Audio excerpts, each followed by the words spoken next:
সবাইকে শুভেচ্ছা জানাই এবং স্বাগত জানাই আমাদের কুইজ শো জানার আছে বলার আছে অনুষ্ঠানে। ইভান সাইড তোমাদের সাথে আছি।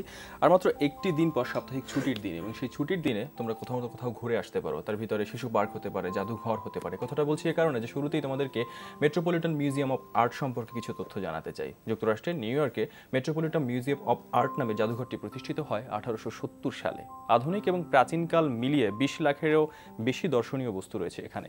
এবং এই জাদুঘরে ইসলামী সভ্যতার বিভিন্ন চিত্রকর্ম থেকে শুরু করে ইউরোপিয়ান অনেক কিছুই আছে। বিভিন্ন অস্ত্র এবং বর্মের এসব চিত্রকর্ম মন ভুলিয়ে দেবে, যেন টাইম মেশিনে করে নিয়ে যাবে অতীতকালের ভ্রমণে। বিখ্যাত জার্মান পেইন্টার আলব্রেস্ট দুরের খোদাই করা অ্যাডাম এবং ইভের মূর্তির জন্যই এই জাদুঘরটি বেশি বিখ্যাত জানা হলো। এবার জানাই আজ স্টুডিওতে আমাদের সাথে রয়েছেন সময়ের জনপ্রিয় অভিনেতা সায়েদ জামান শাওন। তার সাথে কথা বলবো, তোমাদের ফোনের অপেক্ষায় রইলাম। শাওন, কেমন আছো? আলহামদুলিল্লাহ ভালো আছি, কেমন আছো? খুব ভালো আছি। তুমি তো একেবারেই আজ কি ফিল্ড একটি কাজ করে? হ্যাঁ, বরিশাল থেকে। ঈদের নাটক? ঈদের নাটক একটু শুনি না সেটা সম্পর্কে। নাটকটা বেসিক্যালি গল্পটা হচ্ছে দুই বন্ধুর, আমি জোভান, সালহা খানম নাদিয়া আর উর্মিলা শ্রাবন্তীকর। তো বেসিক্যালি আমি হচ্ছি শহুরে ছেলে, আর জোভান আসে হচ্ছে ওর বন্ধুকে, ওর ভালোবাসা মানুষটাকে খোঁজার জন্য শহরে আসে। তো এর মাঝখানে ওর সাথে আমার পরিচয় হয়, দুজনের মাঝখানে একটা বন্ধুত্ব, আবার ভুল বোঝাবুঝি, এটা নিয়ে গল্পটা আগায়। And এন্ডিংটা unexpected. এন্ডিংটা কি এটা বলছি না, কিন্তু সেটা নাটক দেখার অপেক্ষায়। তো সেই পুরো কাজটা কি বরিশাল শহরে হয়েছে? পুরোটাই বরিশাল শহরে, সদরে। আচ্ছা, সেখানে কাজ করে এক্সপেরিয়েন্সটা একটু শুনি। Amazing, literally amazing.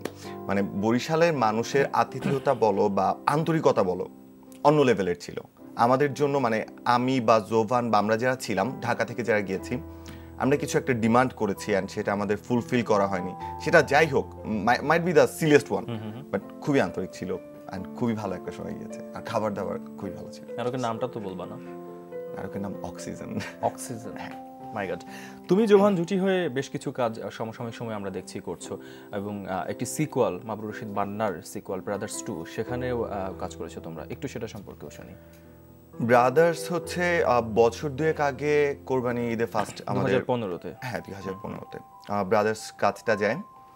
তো বান্না ভাইয়ের প্ল্যান ছিল বেসিক্যালি ব্রাদার্স কাজটা করবে হচ্ছে সিনিয়র আর্টিস্ট নিয়ে, লাইক নিশো ভাই বা মিশু সাব্বির ভাই, এরকম কাউকে নিয়ে। অনেকদিন যাবৎ বান্না ভাই যা শেয়ার করেছেন, অনেকদিন যাবৎ কাজটি হয়নি। পরবর্তীতে হচ্ছে যখন আমাকে আর জোভানকে ক্যারেক্টার দুটো দিয়ে করানোর কথা চ্যানেলে জানানো হয়, দে অ্যাকসেপ্টেড সামহাউ। এরপর আমরা যখন কাজটা করি, শুটের আগের দিন আমি যে ক্যারেক্টারটা করি ওই ক্যারেক্টারটা ছিল জোভানের, আর জোভান যে ক্যারেক্টারটা করে ওই ক্যারেক্টারটা ছিল আমার।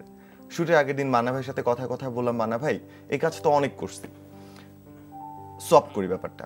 ওদেরকে পারবি? আমি বললাম পারবো। বলছে জোভানের সাথে কথা বল। জোভান আমি দুইজনই অ্যাগ্রি করলাম।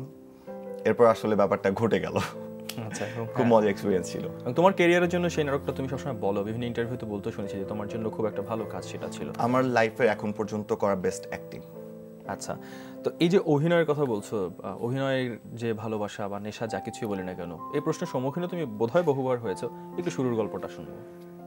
আমার প্রথম কাজ হচ্ছে বান্না ভাইয়ের সাথে। বান্না ভাইয়ের যে ছোট ভাই মামনুন, বেসিক্যালি ও ছিল হচ্ছে আমার ফ্রেন্ড। তো আমরা জাপান গার্ডেন সিটিতে যখন একসাথে থাকি, বান্না ভাই তখন মাত্র পড়াশোনা করছে ফিল্ম অ্যান্ড মিডিয়া নিয়ে। তো বান্না ভাইয়ের বিভিন্ন প্রজেক্টের জন্য শর্ট ফিল্ম বানানো হয়। তো ওই হচ্ছে প্রথম বান্না ভাইয়ের লাস্ট সিন নামে একটা শর্ট ফিল্ম প্রথম ছিল, রাইট? অনেক কিছু জানো, আমি ভুলে গেছিলাম নামটা। হ্যাঁ, আচ্ছা। তো লাস্ট সিন পরে হচ্ছে ওইটা বান্না ভাই একটা ফেস্টিভ্যালে দেয়, খুব ভালো রেসপন্স আসে। এরপর বান্না ভাইয়ের সাথে আরো একটা কাজ করা হয়। এরপর ফাইনালি এর পর্যন্ত কি তুমি অভিনয়টা করতে চাইতে বা এরকমটা ছিল? আমার আসলে মানে ব্যাপারটা আমি এনজয় করেছি তখন, আমার ভালো লেগেছে যে আরে মজা তো, লেটস ডু ইট। তো কখনো ফিউচার প্ল্যান ছিল না। আর আমার আব্বু এইসব ব্যাপার একটু না, ছেলে ইঞ্জিনিয়ার হবে, ডাক্তার হবে, তো এরকম ব্যাপার ছিল ফ্যামিলি থেকে। তো পরবর্তীতে হচ্ছে বান্না ভাই যখন নিজে কাজ করা শুরু করলো, ফাইম ভাইকে অ্যাসিস্ট করা শেষ করে, এরপর হচ্ছে বান্না ভাই আমাকে ডাকলো। আমার প্রথম অনেক যা নাটক হচ্ছে শেষ দৃশ্যের অপেক্ষায়। শ্যামল মাওলাদা ছিল, তিশা আপু ছিল, মানে ওই এক্সপেরিয়েন্সটা অন্য লেভেলের ছিল। একটু একটু শুনি, এই শুরুর দিকে যখন এই মানুষগুলোর সাথে তুমি অভিনয় করছো এবং অভিনয়টাকে ভালোবেসে বুঝে করা শুরু করছো, সেই সময় আসলে তোমার ভিতরে কি কি মানে অনুভূতিগুলো কাজ করতে এবং ওই সময়টা কেমন ছিল? আমি প্রথমে যখন হচ্ছে যাই, প্রথমে আমি দেখলাম Nusrat Imroz Tisha, okay she is the celebrity. তো আপু খুব নাইস ছিল আমার সাথে, খুবই নাইস ছিল। আমার একটা দিনের কথা মনে আছে, কোরবানির, হ্যাঁ এক্স্যাক্টলি, তো কোরবানির 2 দিন বা 3 দিন আগে শুটিং ছিল, মানে অলরেডি হাট শুরু হয়ে গেছে, হাতির ঝিলে শুটিং হচ্ছে। তো হাতির ঝিলের ওই পাশে একটা গরুর হাট ছিল। আচ্ছা শোনো, হাতির ঝিলের ওই পাশে যে গরুর হাট ছিল এখান থেকে শুনবো। আমাদের সাথে টেলিফোনের মানে টেলিভিশন পর্দার ওই পাশে একজন বন্ধু ফোনে আছে, ফোনটা একটু নিয়ে এসে সেই কথাটা বলবো। কে আছো? হ্যালো হ্যালো ভাইয়া, নামটা বলবা? শামিম, স্কুলের নাম বলো আর কোন ক্লাসে পড়ো? Cantonment English school and college. আচ্ছা বলো যে কোন বিভাগ পছন্দ? খেলার মাঠ। খেলার মাঠ, ঠিক আছে। প্রথম প্রশ্ন তোমার জন্য, বর্তমানে আইসিসি ওয়ানডে র্যাঙ্কিংয়ে শীর্ষে রয়েছে কোন দল? অপশনগুলো হচ্ছে ক দক্ষিণ আফ্রিকা, খ ভারত, গ অস্ট্রেলিয়া। বলো। খ ভারত। শাওনও ভারত বলছিলে না? দুজনের উত্তরই হয়নি, দুঃখিত। সঠিক উত্তর হচ্ছে ক দক্ষিণ আফ্রিকা। তাদের এখন 119 পয়েন্ট, তারা শীর্ষে আছে। আর একটা ফোন নেই। হ্যালো ভাই, আমি আতিফ। আচ্ছা, স্কুলের নামটা বলবা আর কোন ক্লাসে পড়ো? ইংলিশ স্কুল অ্যান্ড কলেজ পড়না, ক্লাস 7। ফাইন, বলো কোন বিভাগ পছন্দ? খেলার মাঠ। খেলার মাঠ, ঠিক আছে। প্রথম প্রশ্ন টেনিস থেকে। হ্যাঁ, বর্তমানে পুরুষ এককে টেনিস র্যাঙ্কিংয়ে দ্বিতীয় অবস্থানে আছেন। প্রথমটা কিন্তু, দ্বিতীয় অবস্থানে কে আছেন? অপশনগুলো বলে দিচ্ছি। ক স্তান ভাভরিঙ্কা, খ রজার ফেদেরার, গ রাফায়েল নাদাল।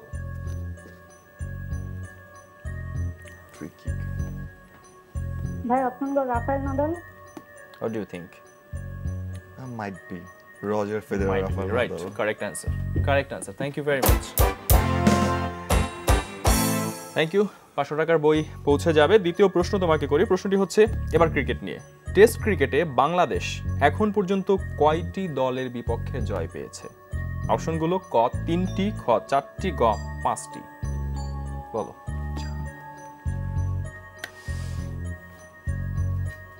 এত টেনশন রেজ করতেছে। ভাই অপশন গ 5টি।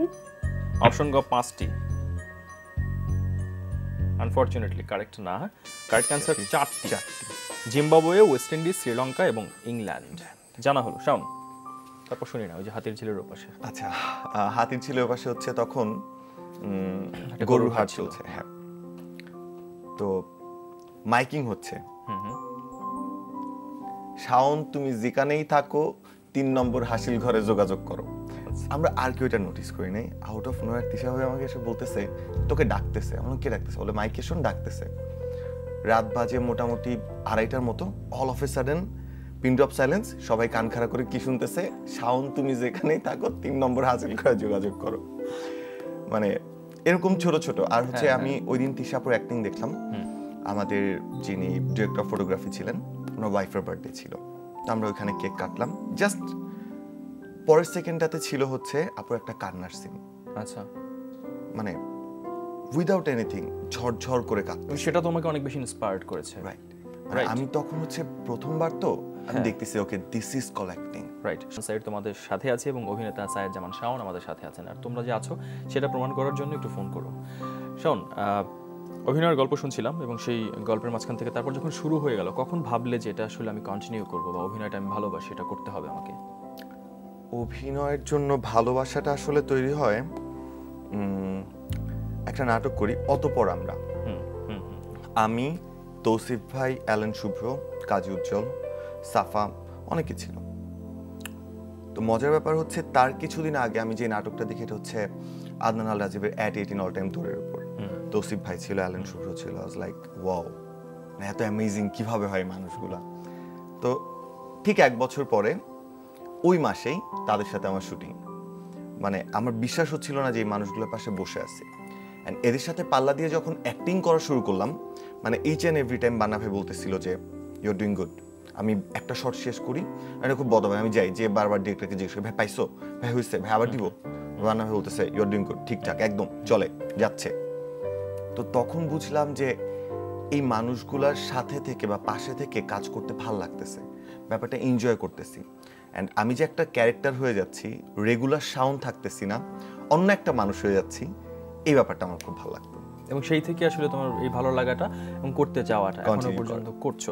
শাওন, একটা বিষয় একটু বলো যে এই যাদের কথা বলছিলে তুমি, জোভান, অ্যালেন, তৌসিফ বা তোমাদের কথাও বলি, একটা নতুন এরা কিন্তু যোগ করেছে নাটকে। এইটা কত চ্যালেঞ্জ নিশ্চয়ই ছিল, সেই চ্যালেঞ্জটা কতখানি এখনো পর্যন্ত ফিল করো বা কি কি ওভারকাম করতে হয় এই কাজগুলো করতে গিয়ে? চ্যালেঞ্জটা আসলে আমার যেটা মনে হয় সবসময় যে আমাদের আগে যারা সিনিয়র আর্টিস্ট আছেন তারা একটা বেঞ্চমার্ক তৈরি করে দিয়ে গেছে যে an artist should be like this, বা একজন অভিনেতার এই এই কোয়ালিটি থাকা দরকার, একজন অভিনেতার অভিনয় এরকম হওয়া উচিত।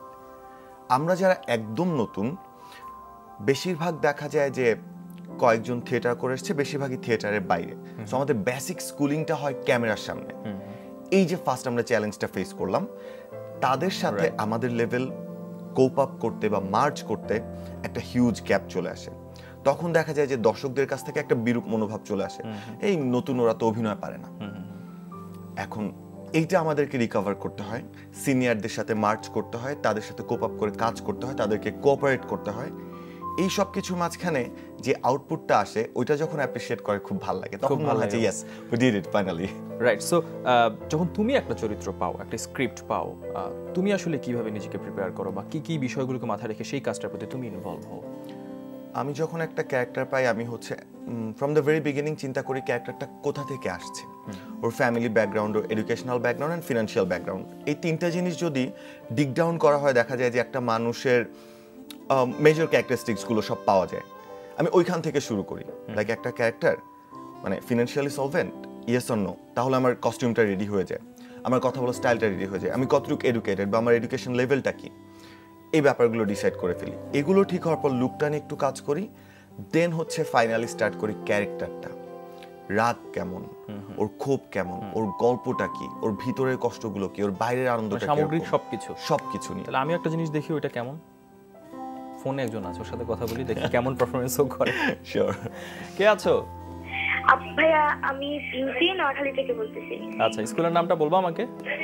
ভাইয়া আমি ব্রাদারান্দ্র উচ্চ বিদ্যালয়। আর কোন ক্লাসে পড়ো তুমি? ভাইয়া ক্লাস 10। খেলার মাঠ নেই, এবার বলো যে কোন বিভাগ পছন্দ? ভাইয়া বাংলার মুখ। বাংলার মুখ, ঠিক আছে। প্রথম প্রশ্ন, সেন্ট মার্টিন দ্বীপে কোন ধরনের খনিজ সম্পদ পাওয়া যায়? অপশনগুলো হচ্ছে ক সিলিকা বালু, খ চীনামাটি, গ চুনা পাথর। বলো। ভাইয়া গ চুনা পাথর। বলো, তুমি বলছিলে তুমি সিলিকা বালু। চুনা পাথর, she is correct. Thank you, thank you very much. 500 টাকার বই তুমি পাবে। দ্বিতীয় প্রশ্ন করি, খুব সুন্দর একটা প্রশ্ন। জাতীয় কবি কাজী নজরুল ইসলাম প্রথম বিশ্বযুদ্ধে সেনাবাহিনীর কোন রেজিমেন্টের অন্তর্ভুক্ত হয়ে যুদ্ধ করেন? অপশনগুলো হচ্ছে ক 3 নং বেঙ্গল রেজিমেন্ট, খ 9 নং বেঙ্গল রেজিমেন্ট, গ 49 নং বেঙ্গল রেজিমেন্ট। 3 নং বেঙ্গল রেজিমেন্ট। আমি তোমার উত্তরটি নিলাম, কিন্তু দুঃখিত সঠিক নয়। এই কারণেই সুন্দর প্রশ্ন বললাম, চলো আমরা জেনে রাখি সঠিক উত্তর 49 নং বেঙ্গল রেজিমেন্ট। জানা হলো। শোনো, একটা ফোন নেই প্লিজ। হ্যালো। হ্যালো ভাইয়া, আসসালামু আলাইকুম। ওয়ালাইকুম আসসালাম ভাইয়া, নামটা বলো? পিঙ্কি। আচ্ছা, পিঙ্কি কোন স্কুলে পড়ো আর কোন ক্লাসে? অগ্রগতি স্কুল, ক্লাস 7। ক্লাস 7। তো পিঙ্কি বলেন, আপনি কোন বিভাগ থেকে উত্তর দেবেন? আন্তর্জাতিক। আন্তর্জাতিক কি আরেকটু আছে? সংস্থা, রাইট। প্রথম প্রশ্ন তোমার জন্য, স্বল্পোন্নত দেশগুলোর উন্নয়ন কার্যক্রমে সহযোগিতা করে কোন সংস্থা? অপশনগুলো হচ্ছে ক ইউএনডিপি, খ ইউনেস্কো, গ ইউনিসেফ। ইউএনডিপি ভাইয়া, ক অপশন। তুমি খুবই কনফিডেন্ট, রাইট, এবং correct answer. Thank you very much. অভিনন্দন পিঙ্কি, 500 টাকার বই পৌঁছে যাবে। দ্বিতীয় প্রশ্ন, এটাও ইউএনডিপি থেকেই করছি। যার কথা বললাম আমরা, সেই ইউএনডিপির সদর দপ্তর কোথায় অবস্থিত? অপশনগুলো ক রোম, খ বার্লিন, গ নিউ ইয়র্ক। বলো।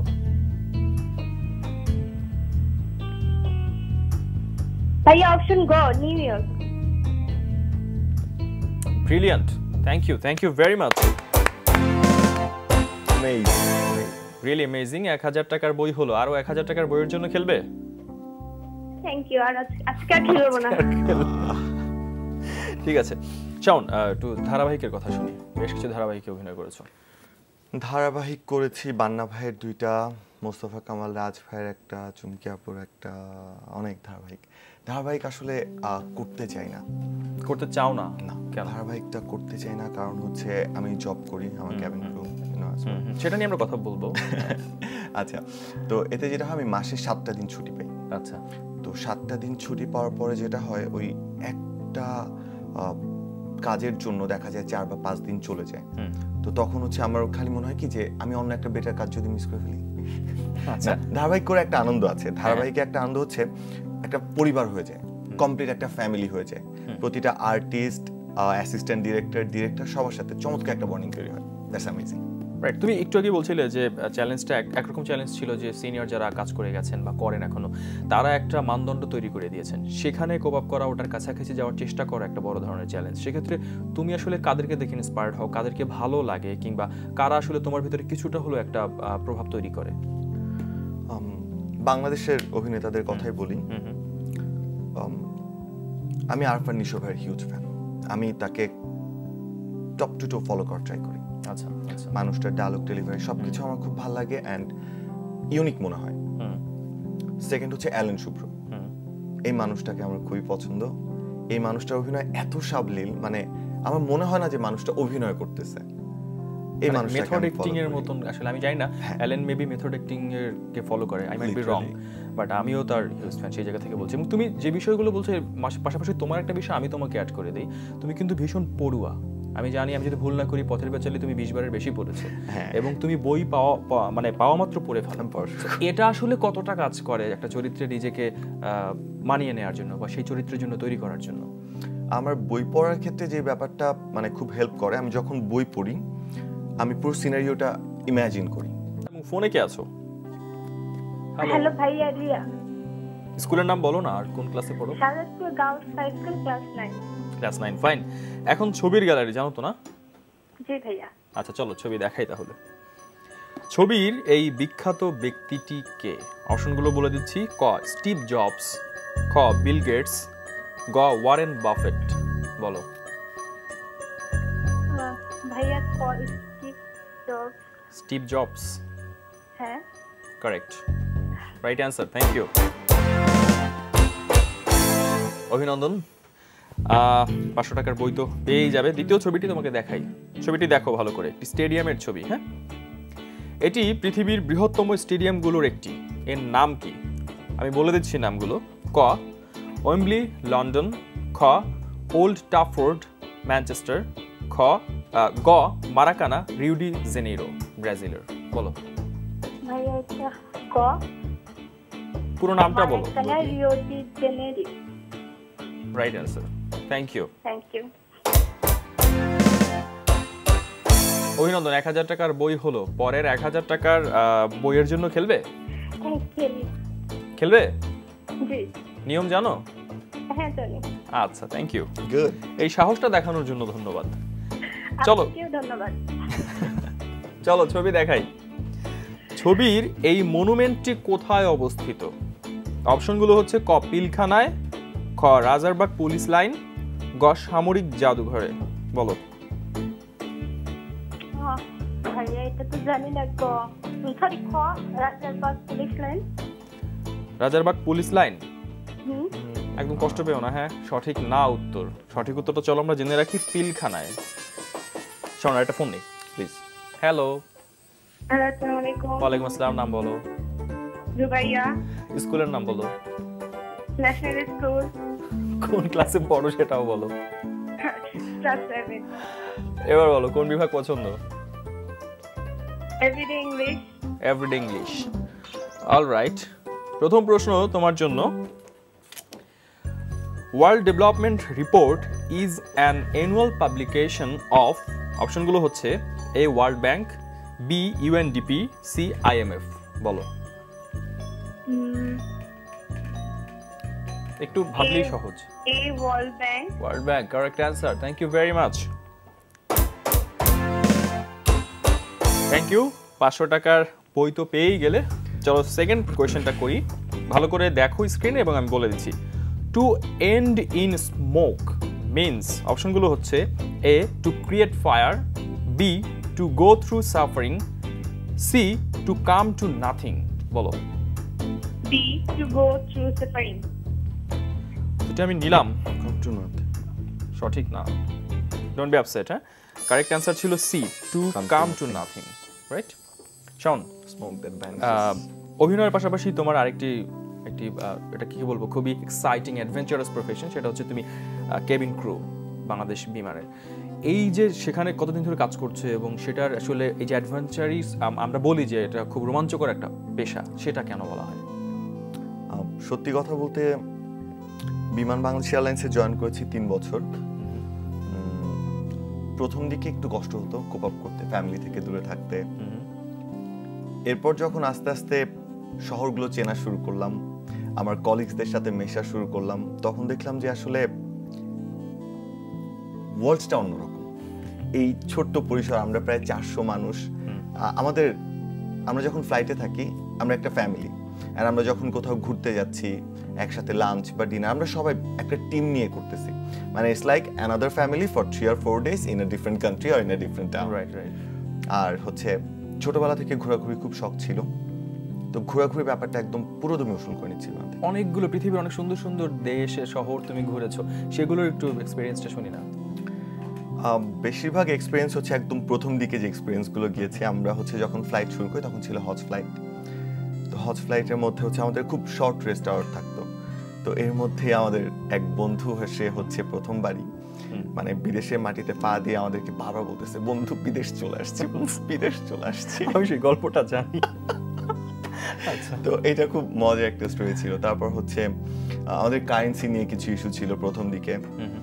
এখনো হয় যে ওয়ালেটে হয়তো অনেকগুলো কারেন্সি থাকে, রিক্সাওয়ালাকে ভুল করে ফরেন একটা কারেন্সি দিয়ে দিয়েছি, রিক্সাওয়ালা ডাক দিয়ে বলে এটা কি দিলেন, এটা ফেরত নিয়ে যান। ঠিক আছে, that one is much more expensive this local currency. Okay. বাইরের হোটেলগুলোতে যখন থাকি, দল বেঁধে সবাই ঘুরতে যাওয়া, একসাথে খাওয়া দাওয়া। কোন শহরগুলোকে ঘুরেছো এবং কোন শহর তোমাকে বেশি আসলে টেনেছে বা ভালো লেগেছে? আমার সবচেয়ে ফেভারিট সিটি হচ্ছে রোম। রোম, আচ্ছা। মানে খুব সুন্দর একটা শহর। ওখানে আমার 2টা রিলেটিভ থাকে। এছাড়াও লন্ডনে আমার কাজিন থাকে। লন্ডন সুন্দর, কিন্তু আমার সবচেয়ে ভালো লাগে হচ্ছে Muscat, Dubai, Abu Dhabi, Jeddah, Riyadh অনেক ঘুরেছি। মানে বিমান বাংলাদেশ এয়ারলাইন্সের যতগুলো ডেস্টিনেশন আছে লোকাল অ্যান্ড ইন্টারন্যাশনাল, মহলে সবগুলোতেই থাকা হয়েছে ঘোরা। সেক্ষেত্রে এই আমাদের আয়োজন যেহেতু একেবারেই যারা স্কুল গোয়িং স্টুডেন্ট, ওদের অনেকের কিন্তু স্বপ্ন থাকে যে ওরা এয়ার হোস্টেস হবে, এই প্রফেশনে আসবে, অভিভাবকেরও অনেক ইচ্ছে থাকে। তো যদি আমি বলি যে তোমার কাছ থেকে এটা শুনতে যে কিভাবে আসলে নিজেকে তৈরি করা বা কোন প্রসিডিওরে এই প্রফেশনে তারা যেতে পারে, সেজন্য কি বলবে? সেক্ষেত্রে ফার্স্টে বলবো, ভেরি ফার্স্ট রিকোয়ারমেন্ট হচ্ছে you need to be smart, very smart. Because যখন আমরা ফ্লাই করি, we fly as an ambassador of Bangladesh, we are the flag carrier. আমাদের এয়ারক্রাফটে ফ্ল্যাগ লাগানো থাকে। So each and every place আমাদের এটা আপহোল্ড করতে হয়। We represent Bangladesh. সো আমাদের বিহেভিয়ার, আমাদের কথাবার্তা, আমাদের গেস্টার, পোস্টার, এভরিথিং, এটা আমাদেরকে অলওয়েজ মেনটেন করতে হয়। মানে এখানে 19 থেকে 20 কোনো স্কোপ নেই। You need to be very good in English speaking খুব ভালো হতে হবে, listening at the same time, because বেশিরভাগ ফরেনার থাকবে বা আউট স্টেশনে গেলে ইংলিশ ছাড়া অ্যাকচুয়ালি আর কমিউনিকেট করার কোনো ওয়ে নেই। This too is the very basic requirement. And you need to be smiling face with always. Education quality হচ্ছে বেসিক্যালি রিক্রুটমেন্টটা হয় হচ্ছে এইচএসসি লেভেল থেকে, বিকজ এখানে এইজের একটা ব্যাপার থাকে। They always ask for the young blood. So HSC, but আমি রিকোয়েস্ট করবো যে গ্র্যাজুয়েশনটা কমপ্লিট করে যাও। ওয়ান্স ইউ স্টার্ট ফ্লাইং ছাড়া কিচ্ছু ভালো লাগবে না, তখন পড়াশোনাও ভালো লাগে না, সিরিয়াসলি। তো তোমার আসলে কোনটা ভালো লাগে? তুমি একাধারে উঠছো, মানে সেই কাজটাও করছো এবং অভিনয় করছো, কোনটাকে বেশি ভালো লাগে? কম্পারিজনের কথা বলছি না, আলটিমেটলি কোনটাতে তোমাকে পাচ্ছি বা শেষ পর্যন্ত অভিনয় নিয়ে তোমার ভাবনাটা কি? ব্যাপারটা হচ্ছে আমি যখন টানা 3-4 দিন ছুটিতে থাকি, শুটিং করি, তখন আমার ফ্লাইট না করলে অস্থির লাগে। আমি যখন টানা ফ্লাইট করি তখন আমার ক্যামেরার সামনে না দাঁড়ালে অস্থির লাগে।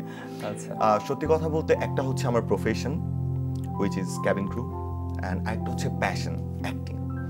সো আমার প্রফেশন নিয়ে ফিউচার প্ল্যান আছে, প্যাশন নিয়ে কোনো সত্যি ফিউচার প্ল্যান নেই। I don't want to take it as in a commercial way. তাহলে যেটা হবে, আমার মধ্যে ক্রিয়েটিভিটি বা ভালো লাগার যে জায়গাটা, একটা বাইন্ডিংস চলে আসবে যে আমি হয়তো এন্ড অফ দ্য মান্থ এত টাকা চাই বা আসলে কিছু একটা এটাকে এনজয় করতে চাও, শেষ এনজয় করতে যাচ্ছি। আমরাও তোমার সাথে কথাগুলো লিভ মি অনেক এনজয় করেছি শাওন, থ্যাংক ইউ, টাইমটা খুব দ্রুত It's an চলে honor. গেছে। আর always good luck and be safe always, আমাদের ভালো ভালো কাজ দাও সেই প্রত্যাশা। থ্যাংক ইউ আমাদেরকে টাইম দেওয়ার জন্য। Thank you so much and thank you দর্শকদেরকে, thank you NTV, thank you সবাইকে, ধন্যবাদ। বিদায় নিতে হচ্ছে। প্রিয় দর্শক শ্রোতা, বিশ্বের যে কোনো প্রান্ত থেকে যে কোনো সময় এনটিভিতে সম্প্রচারিত সংবাদ ও অন্যান্য সকল অনুষ্ঠান উপভোগ করতে ভিজিট করুন আমাদের পূর্ণাঙ্গ ওয়েব পোর্টাল www.ntvbd.com। ভীষণ ভালো থেকো সবাই এবং এনটিভির সাথে থেকো সেই প্রত্যাশা করে আজকের মতো বিদায় নিচ্ছি।